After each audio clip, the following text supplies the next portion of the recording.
In previous lecture, we have seen the functions that are performed by the kernel.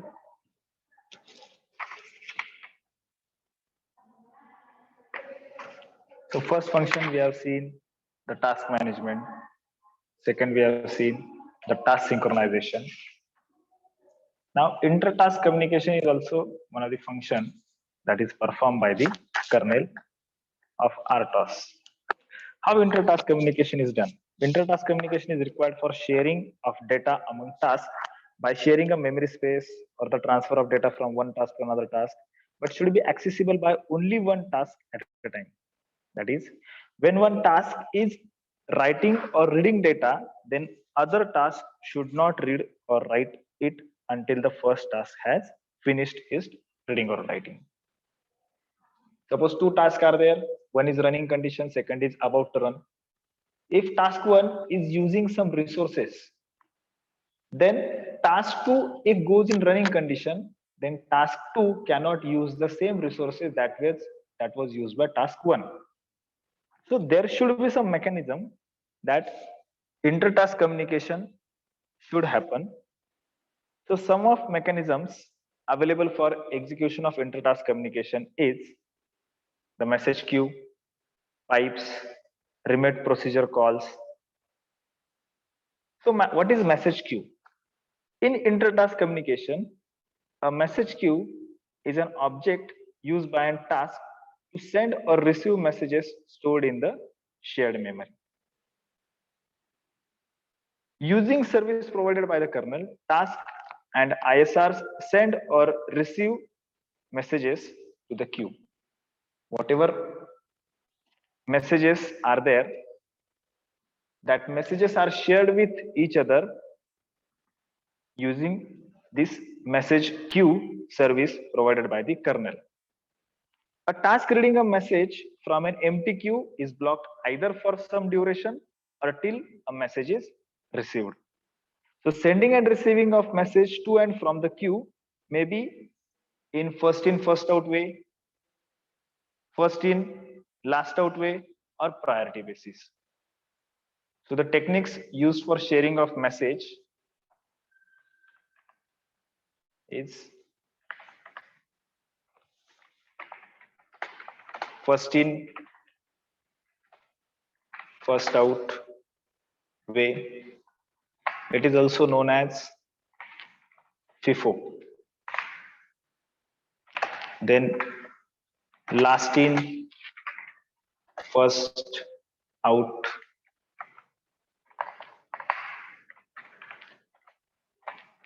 It is also known as LIFO or priority basis.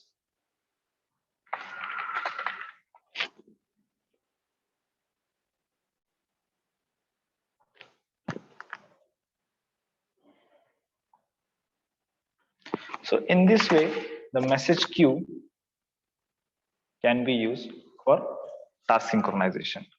Usually, the message queue contains information such as queue control block, name, unique ID, memory buffer, queue length, maximum message length, and one or more task waiting list.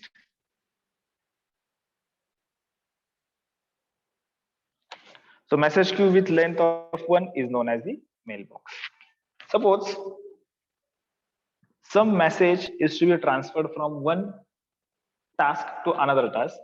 That message is loaded in message queue. Okay, when another task come into the running condition, that messages that were stored by task 1 are read by task 2. So that message queue can be in shape of, say, suppose pipeline. Pipeline means one first message enters, then second message enter after the first message, third message enter after the second message, fourth message enters after the third message. So this is called as first in first out. म्हणजे pipe मध्ये जो पहिले घुसला तो पहिले बाहेर येणार. So that is first in first out case. Last in first out means it is like a stack. Stack म्हणजे काय, जी बशी आपण शेवटी वरती ठेवतो ती सगळ्यात पहिली उचलली जाते. So last in first out. And priority basis means the message which is having more priority is shared first. Okay. Then second is pipes. Second type of technique that is used for inter-task communication is pipes. A pipe is an object provides communication path used for unstructured data exchange among different tasks. A pipe is an unidirectional data exchange facility which can be opened, closed, written to, or read from. For reading and writing, there are two descriptors respectively at each end of the pipe. Pipe जो असतो त्याच्या दोन्ही एंडला descriptors असतात जे data read आणि right करण्यासाठी use केलेले असतात. Generally pipe is a unidirectional data exchange facility. Unidirectional means once a message is entered into the pipe, it comes out from the second end of the pipe.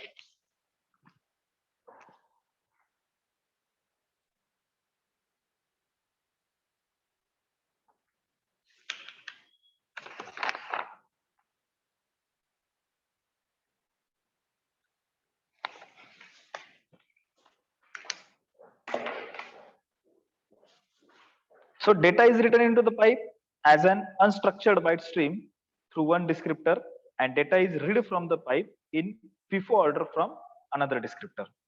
A pipe does not store multiple messages like queue, but it stores streams of bytes, and data flow from a pipe cannot be prioritized.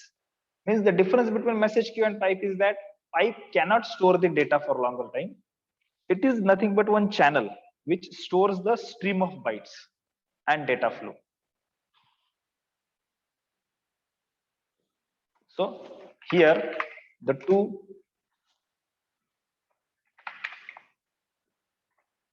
descriptors are there.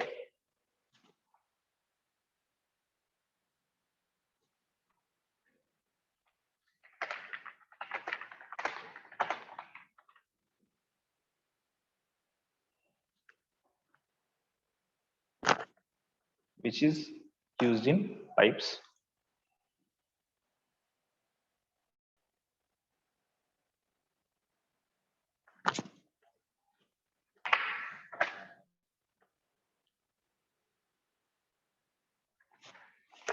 And third type of inter-task communication technique used is remote procedure call.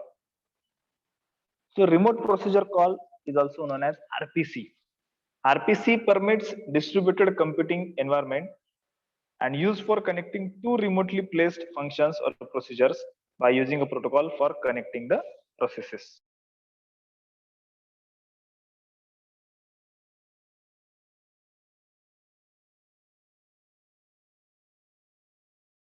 Remote computer. The client can make the call to the function or procedure which may be local or remote, and the server response may be either remote or local in the call. So both systems should operate in peer-to-peer communication network mode, and each system in peer-to-peer communication network mode can make an RPC.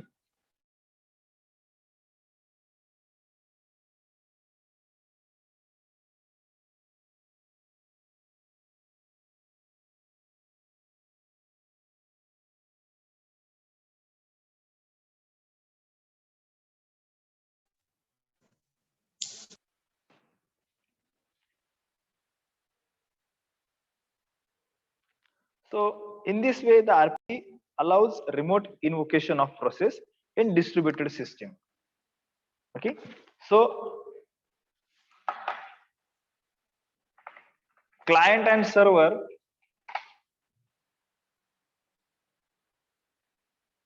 make the call,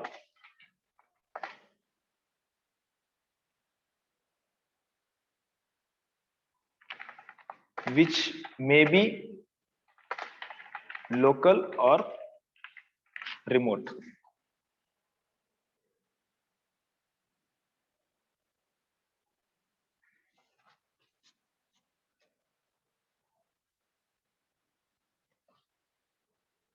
So in this way, inter-task communication checks the communication between two tasks. Means when one task is executing and another task is ready, when second task comes into the execution, that second task will take the uh, control of kernel, and kernel will give commands to the functions of RTOS. So inter-task communication, whatever resources are there, that resources as well as some message are need to be shared between two tasks. So that message sharing is done through this inter-task communication, and this inter-task communication is made possible using three techniques, that is a message queue, pipes, remote procedure call. So three techniques are used. Out of that, message queue is widely used.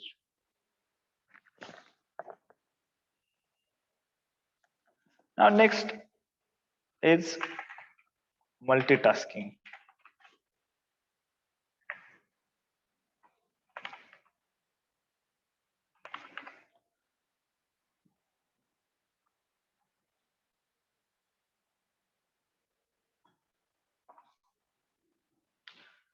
So what is exactly meaning of multitasking? Multitasking is a technique in which multiple tasks are common processing resources such as processors. Suppose one processor is there and multiple tasks want to execute by the processor. So if parallelly more than one task are processed by the processor, then it is called as multitasking. So running number of tasks simultaneously by the processor is known as multitasking. So in single processor system, only one task can be executed at any point of time. Only one task is executed at any point of time. But multitasking decide which task should be running at any given of time, and when another task waiting for the task getting to be run. Suppose 5 tasks are there, only one task will be executing, but it is not mean that other 4 tasks are not in running condition. Either some of the task at the end of the completion, some of tasks maybe at the start of condition, some of tasks maybe gathering the data from resources. So in any one of state, all the tasks can be there. So assigning a processor from one task to another one is called as context switching. Suppose task 1 is executed, task 1 will be executed for short duration of time, then task 2 will be executed for short duration of time, task 3 will be executed for short duration of time. But it does not mean that only one task is executed completely. All the tasks are breaked in short duration of time. For short interval of time, task number 1 will be executed. That task is then halted. Then task 2 will be executed for short duration of time. Then task 2 will be halted. Then task 3 will be executed for short duration of time. Then task 3 will be halted. Likewise, if 5 tasks are there, for shorter duration of time, all the tasks are executed one by one. Means not a single task is executing in processor. All the tasks are executing one by one parallelly, you can say. But that duration of time of execution is very short, that it looks like all the tasks are executed at the same instant of time. So when task 1 is switched from, if your processor is switching from task 1 to task 2, task 2 to task 3, so whatever the switching of task is taken, that is called as context switching. So when context switch occurs frequently, then parallelism is achieved. Like suppose, we also suppose that human being is multitasking, but it is not like that. If we are driving and we are listening something and again we are talking, so 3 tasks are done at the same time: driving, speaking, and listening. So when we are speaking for a fraction of duration of time, we are not having control over our driving. When we are listening, we are not having control over our speaking. So though we are doing 3 tasks at the same time, it is not mean that we are multitasking. We are actually executing one task for shorter duration of time, another task for shorter duration of time, but the duration of time is so short that it seems to be that we are doing that task, all the tasks at the same time. So if I show you the multitasking process.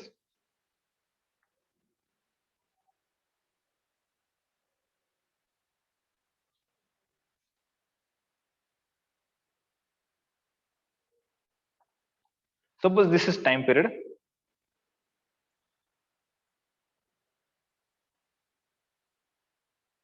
This entire time period is divided in shorter periods.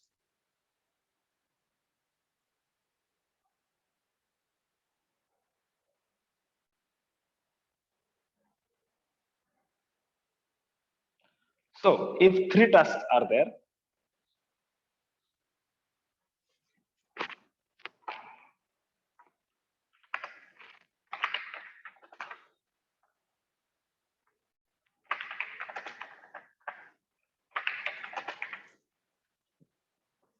so for this instant of time, for instant number 1, task 1 will be executing. For this instant, task 2 will be executing. For this instant, task 3 will be executing. Again, when all the 3 tasks are executed for at least once, in 4th instant of time, task number 1 will be executed. Again, for 5th instant of time, task number 2 will be executed. And for 6th interval of time, task number 3 will be executed. So in this way, your entire processor time duration number 1, task 1 is executed. Time duration number 2, task 2 will be executed. Time duration number 3, task 3 is executed. Time duration number 4, time duration number 5, time duration number 6, time duration number 7. When suppose after 2 intervals, time interval number 1, time interval number 4, suppose task 1 is completed, it is not pending, then after time interval number 6, after task 3, task 2 will be executed again, because time interval 1 and 4, task 1 is completed, पूर्ण झाली ती 2 duration मध्ये. आता task 1 execute करण्यासाठी तुम्हाला chance नाही, त्याच्यामुळे task 3 नंतर पुन्हा टास्क 2 एक्झिक्यूट होईल, परत पुढच्या टाइम पिरियड मध्ये टास्क 3 एक्झिक्यूट होईल, पुन्हा त्याच्या पुढच्या टाइम पिरियड मध्ये टास्क नंबर 2 एक्झिक्यूट होईल. So here this is the processor time. In this processor time, all the task is divided in shorter period of time, some predefined period of time, and for that predefined period of time, each task is executed one by one. It is not necessary that after task 1, task 2 should be executed, task 3 should be executed. It depends upon algorithm. If the algorithm is like, say suppose task 1 is of higher priority, then task 3 is of higher priority, then task 2 is of higher priority, then after task 1, task 3 may be executed directly, then 2, then again 1, again 3, then 2, then 1, likewise. Okay, so this technique is nothing but the multitasking.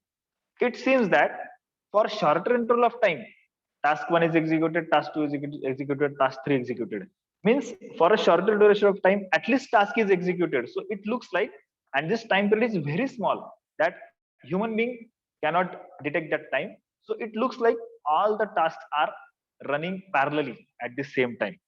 So that's why we call it as multitasking processor.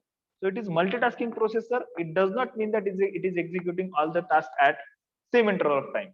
It is actually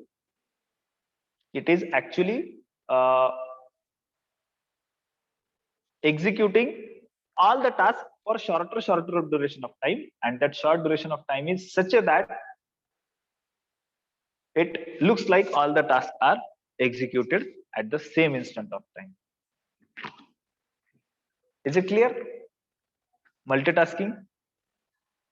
So this execution of task actually depends upon the scheduling algorithm you are using. Scheduling algorithm, if the scheduling algorithm is, say suppose, preemptive or non-preemptive, round robin, etc. So if all the algorithms are seen, you will find that each algorithm is different and it executes all the tasks in different manner. Okay, but multitasking is the process of execution of all the tasks one by one for short duration of time, and it seems that all the tasks are executed at the same instant of time. Okay, it looks like it is executing at the same instant of time, but it is not the case. It is actually executing for shorter duration of time, but it looks like it is executed at once only.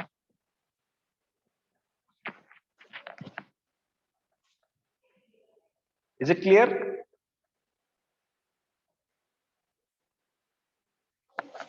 Multitasking, is it clear? Then we can go for scheduling of algorithm that are used in RTOS generally.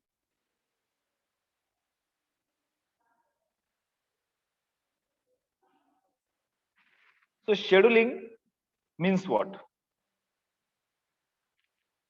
Suppose one task is to be executed at instant of time after task 1, if task 2 is to be executed, then you can schedule actually the execution of tasks. So that is nothing but the scheduling of task in RTOS. So task management module of RTOS is generally responsible for scheduling of multiple tasks. So scheduler is responsible for time sharing of CPU among the tasks and keeps record of state of each task and selects a task which is ready to execute by the allocating the processor and resources to one of them. Suppose 5 tasks are there. So scheduler is there in the kernel. That scheduler actually allocates the resources and processor time so that that task is executed. So it does not mean that after task 1, task 2 will execute. After task 2, task 3 will execute. It is not like that. It depends upon algorithm, scheduling algorithm you are using. Suppose you are using round robin type of algorithm. Round robin means एकानंतर 2, 2 नंतर 3, 3 नंतर 4, 4 नंतर 5, 5 नंतर पुन्हा पहिली task. परत first, second, third, fourth, fifth नंतर again first task. So entire tasks are divided in shorter period of time. प्रत्येक suppose 10 मिलीसेकंडचा एक टाइम घेतला, प्रत्येक टास्क 10-10 मिलीसेकंड एक्झिक्यूट होणार.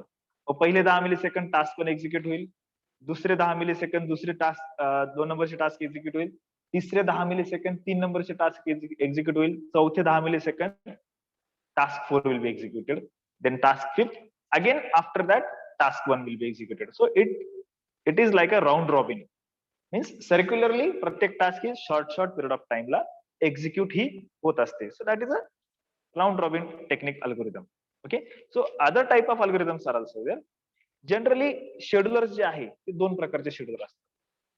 One is non preemptive scheduler and second is preemptive, means priority based scheduler. In non preemptive scheduling, which is also called as a cooperative multitasking, the tasks in the system have to cooperate with each other to explicitly allocate the control of processor.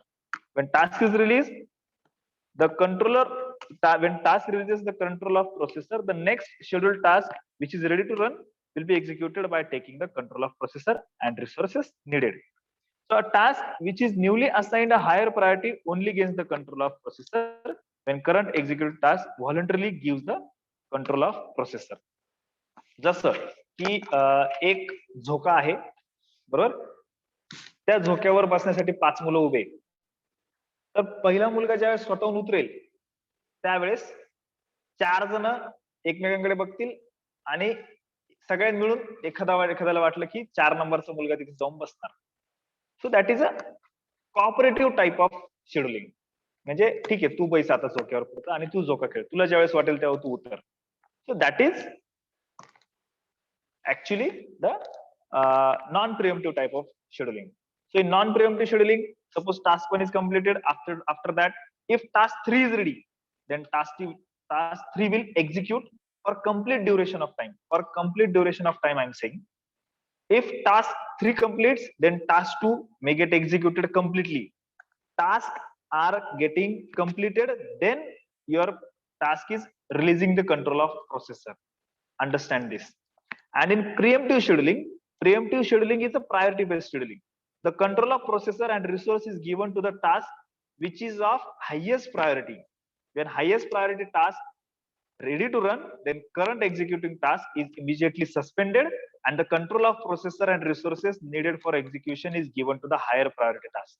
म्हणजेच काय, ज्याला जास्त गरज आहे आत्ताची current ongoing task ही halt होते आणि ती टास्क ही जास्त प्रायोरिटी वाला ज्याला जास्त गरज आहे त्या टास्ककडे सगळे रिसोर्सेस आणि प्रोसेसर हँडओव्हर होतो. मग ती टास्क कम्प्लीट होणार आणि मग तुमचा उरलेली जी सस्पेंडेड टास्क असते ती कम्प्लीट होत असते. So that is non preemptive and preemptive scheduling. Is it clear? Preemptive, non preemptive scheduling. These are the types of scheduling algorithms. Preemptive, non-preemptive. Non-preemptive means it is not priority based and